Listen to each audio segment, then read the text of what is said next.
আমি ঠিক বুঝে উঠতে পারছি না আজকে ভিডিওটা আপনাদের সাথে শেয়ার করা উচিত হবে কিনা বা কথাগুলো শেয়ার করা উচিত হবে কিনা। আসলে আমি যা এক্সপিরিয়েন্স করেছি, যা আমি ফিল করেছি এবং আমি যা দেখেছি, তাই আমি চাচ্ছি আপনাদের সাথে শেয়ার করার জন্য। হয়তো বা আজকের ভিডিওটা আপনাদের কাছে ভালো নাই লাগতে পারে, অনেকে বাজে কমেন্টসও করতে পারেন, কিন্তু ট্রাস্ট মি, আমার কাছে যেটা মনে হয়েছে আমি সেটাই আজকে শেয়ার করতে চাচ্ছি। কোনো কিছু নিয়ে বেশি আশা করা উচিত নয়, তা আমি আবারও প্রমাণ পেলাম।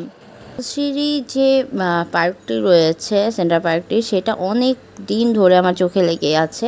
আমি অনেকবার চেয়েছি এখানে যাওয়ার জন্য, কিন্তু সময় এবং সুযোগ হয়নি, বিধায় হচ্ছে যাওয়া হয়নি। কিন্তু এইটার প্রতি আমার এক্সপেকটেশন অনেক হাই ছিল, কারণ এইটা আমি যেও শুনেছি যে এটা সম্পূর্ণ সেনাবাহিনীদের আন্ডারে।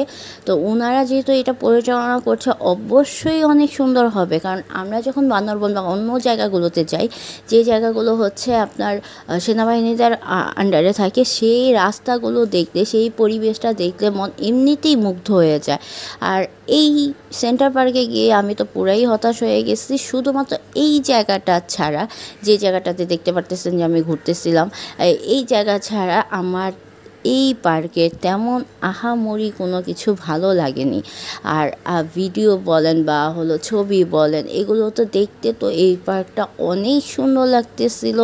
আসলে পার্কটা অনেক বড়, চাইলে তারা অনেক সুন্দরভাবে এটাকে আরও সুন্দরভাবে প্রেজেন্ট করতে পারতো, বা আমাদের কথা চিন্তা করে আরও অনেক কিছু রাখতে পারতো। এখানে যাওয়ার পরে ফার্স্টে যে বাজে ঘটনাটা ঘটে, সেটা হলো বৃষ্টি পড়তেছিল। তো বৃষ্টি পড়ার ফলে আমাদের যে টিকিট কাউন্টার ছিল সেখানে কোনো ছাউনি ছিল না, মানুষকে দাঁড়াতে খুবই কষ্ট হচ্ছিল। আর যদি বৃষ্টি না থাকে, রোদের বেলায় যাওয়াতেও এই জায়গাটা অতটা ভালো লাগবে না, কারণ গরমের কারণে। এখানে কিছু কিছু সাইড ছিল যেগুলো খুবই সুন্দর, যেমন ধরুন এই সাইডটা আমার কাছে খুবই ভালো লেগেছে।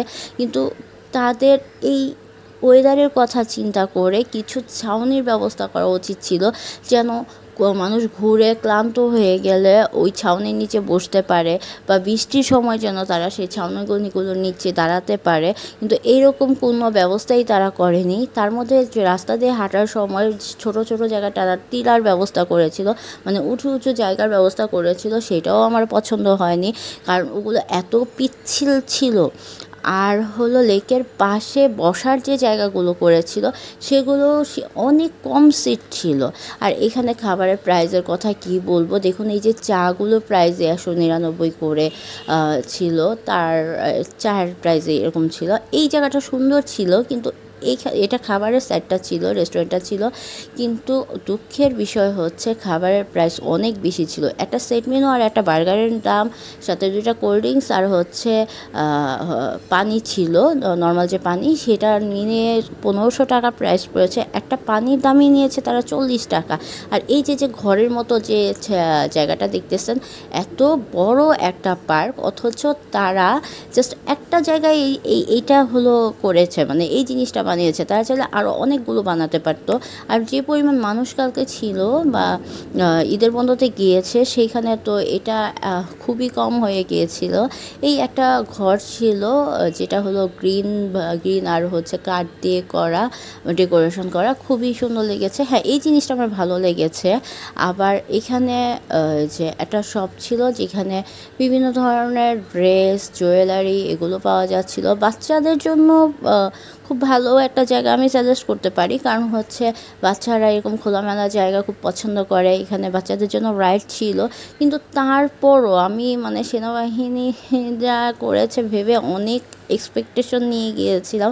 শুধু আমি বলে না, আশেপাশে যারা ছিল সবাই একই কথা বলতেছিল যে তাদের কাজটা আরও বেশি সুন্দর হতে পারতো, তারা আরও কিছু ছাউনি দিতে পারতো, বসার প্লেস দিতে পারতো। তো ঘুরে ফিরে আমার এই জায়গাটাই বারবার ভালো লাগতেছিল, আমি এই দিক দিয়েই ঘুরতেছিলাম। আর পরিষ্কারের কথা বা চারিদিকের কথা যদি বলি, হ্যাঁ মোটামুটি ভালোই পরিষ্কার ছিল, কিন্তু এদের যে ওয়াশরুম ছিল ভাই, এইটার কথা আমি নাই বলি, যে আমি তাদের কাছ থেকে এটা কখনোই আশা করিনি। ওয়াশরুমের অবস্থা খুবই বাজে ছিল, খুবই বাজে ছিল।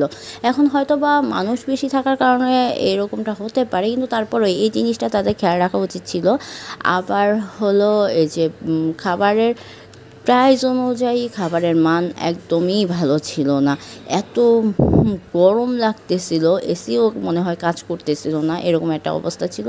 বৃষ্টির পরে আমরা খেতে বসেছি, তারপরও প্রচুর গরম লাগতেছিল। আর আর হচ্ছে একটু দূরে এই জায়গাটি, কিন্তু তারপরও অনেক আশা নিয়ে গিয়েছিলাম, কিন্তু আমি সেই পরিমাণ রেজাল্ট পাইনি। তবে হ্যাঁ, যদি এটার প্রতি তারা দৃষ্টি আকর্ষণ করে, আমার মনে হয় ভবিষ্যতে আরও ভালো কিছু করবে।